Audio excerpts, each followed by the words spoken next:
Good morning, Ian Crouch with your 8:30 Hunter News update. It's not clear if any link has been established between this morning's gym fire at Wickham and similar blazes on the Central Coast earlier this week. Fire crews were called to the Air Locker training gym in Albert Street just after midnight, where thick smoke was pouring from the ground floor of the two-storey brick building. They took about 2 hours to fully extinguish the blaze. Reports say the front door of the gym appeared to have been smashed when the crews arrived. It comes after 2 Pilates studios were the target of arson attacks on the Central Coast earlier this week. Double demerits are now in force across the Hunter, with police warning motorists to be smart on local roads. Last year, 355 people lost their lives on the state's roads. Most of these fatalities were in regional areas. Newcastle Hunter Highway Patrol Chief Inspector Tom Barnes says the wrong decision could cost someone's life. Speed, drink driving, drug driving, using a phone behind the wheel, or not wearing a seatbelt are choices that people make that cost lives. Not only their lives, but sometimes the lives of people you care about that might be with you in the vehicle, or the lives of innocent people who, for the reasons that you have decided not to do one of those things, don't make it home safely that night. Double demerits will finish at midnight on Monday. Workers at the Mollycop factory in Waratah look to have been handed a lifeline amid fears of mass layoffs due to the impact of underpriced Chinese imports. Late last year, the company complained to the federal government about cheap Chinese train wheels being dumped on the Australian market, threatening the jobs of 150 workers in Newcastle. Following a meeting with Industry Minister Tim Ayres, the Anti-Dumping Commission has now proposed a levy of almost 37% on imported Chinese train wheels in the hope it will allow Mollycop to remain competitive.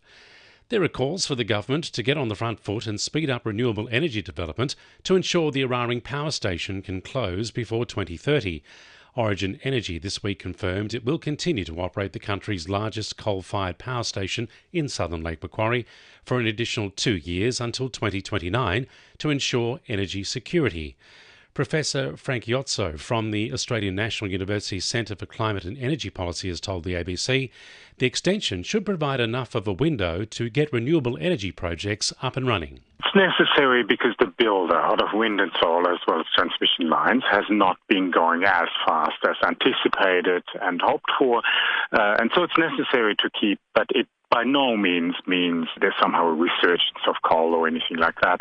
Trains are resumed on the Newcastle and Central Coastline this morning after overhead wiring problems ground services to a halt yesterday afternoon. Buses replaced trains between Cardiff and Fassifern when the incident first came to light around 1 p.m. Urgent wiring repairs were completed overnight at Cockle Creek. Newcastle's beaches are set to come alive this long weekend with a host of harbourside events planned. However, officials are concerned about public safety amid a spike in shark attacks. The Beach Fives Newcastle Championship will take place on Nobby's Beach. Tournament manager Shane Raisin says they'll have lifeguards patrolling the beach during the event. Registrations have gone crazy. We're expecting crowds in their thousands. It's a massively supported event in Newcastle. We've been coming to Newcastle now for about 6 or 7 years, and it just continues to grow and grow.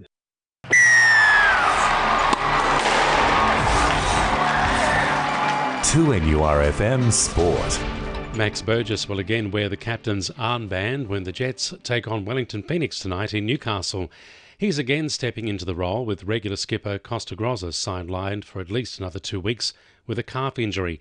Coach Mark Milligan says Burgess is a natural leader who brings quality and experience to the team. Max doesn't need to do anything different to what he's been doing. I think from day one when he came in, he showed us, the type of character that he is, and that he is a leader and he leads by example. But yes, he has good experience as well, and you see a lot of the young ones sort of gravitate to players like himself, and as I said, that's been from the very beginning. Eli Adams will have a fitness check today to determine his level of involvement in the game as he gets over a hamstring scare. Meanwhile, the Jets women will enjoy just over a week off after a gruelling 4 games in the past fortnight. After having command at half-time in Wednesday's game against Adelaide, they let a 1-0 lead slip to go down 2-1. And University is in all sorts of trouble heading into day 2 of their Newcastle District cricket fixture against Merewether, chasing 286. The students are struggling at 4 for 40. And the winning numbers in Powerball are 6, 9, 20, 21, 22, 30 and 34, and the Powerball is 5. And now you're up to date with the latest 2NURFM Hunter News.